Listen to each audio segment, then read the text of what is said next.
আসসালামু আলাইকুম রহমতুল্লাহ। সুপ্রিয় দর্শক বিন্দুরা, আশা করছি আপনারা যে যেখান থেকে আমার এই ভিডিওটি দেখতেছেন নিশ্চয়ই অনেক ভালো আছেন। তো আজকে নতুন আরেকটি রান্নার রেসিপি নিয়ে আপনাদের মাঝে আমি চলে এলাম।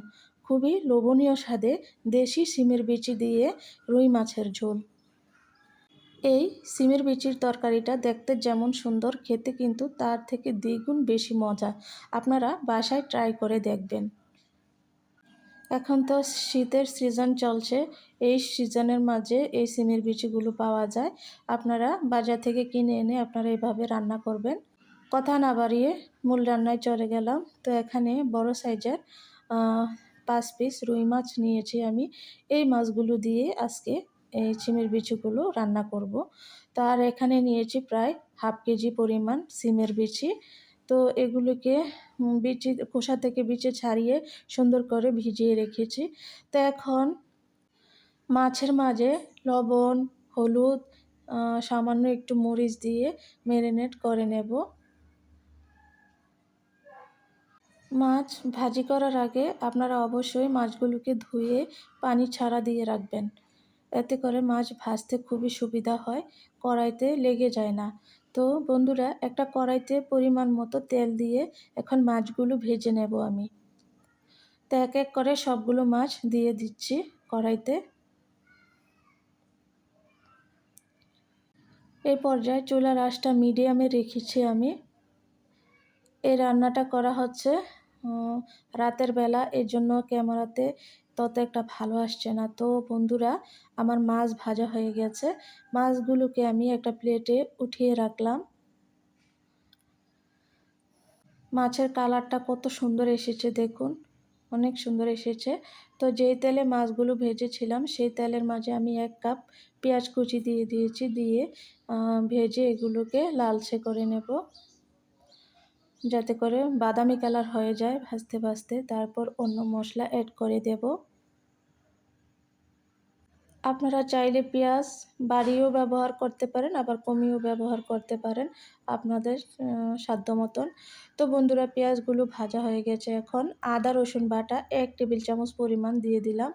দিয়ে ভালো করে নেড়ে চেড়ে আবার কিছুক্ষণ কষিয়ে নেব পেঁয়াজের সাথে। এভাবে কষালে কি হয়, কাঁচা একটা স্মেল আছে আদা রসুন বাটার, সেটা চলে যায়। তো পরিমাণ মতো লবণও দিয়ে দিলাম 1 টেবিল চামচ পরিমাণ হলুদের গুঁড়া, আর দিয়ে দিলাম মরিচের গুঁড়া 2 টেবিল চামচ পরিমাণ।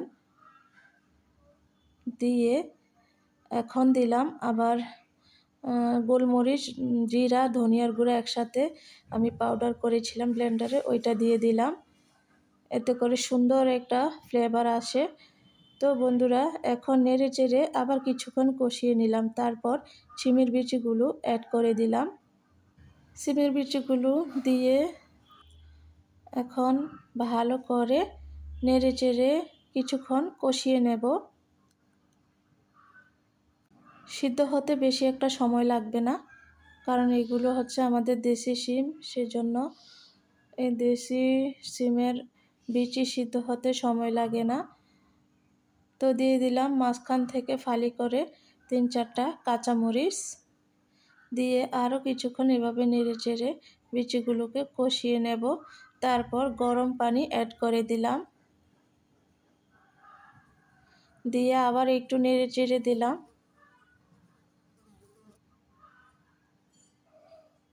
এখন আমি অফ ক্যামেরায় ঢাকনা দিয়ে রান্না করব প্রায় 5-6 মিনিটের মতন। তো স্কিপ হয়েছে, আমি একটা টমেটো ব্যবহার করেছি। টমেটোটা দিলে কি হয়, স্বাদটা আরও দ্বিগুণ বেড়ে যাবে, সেজন্য দিয়েছি। তো আমি ওই কড়াই থেকে অন্য একটা পাতিলে ঢেলে নিয়েছি। তো এখন ঝোলটা বলক এসে গেছে, আস্তে আস্তে করে সবগুলো মাছ দিয়ে দেব। দিয়ে ভালো করে একটু নেড়ে চেড়ে দিলাম। তারপর উপর থেকে কিছু ধনিয়া পাতা দিয়ে দিলাম। ধনিয়া পাতা দিলে খুব ভালো লাগে, ধনিয়া পাতার ঘ্রাণ আমার কাছে খুবই ভালো লাগে। তো আজকের রান্নাটি কেমন হয়েছে আপনারা কমেন্ট করে আমাকে জানাবেন। আর লাইক শেয়ার করে দিবেন। সবাই ভালো থাকবেন। আল্লাহ হাফেজ।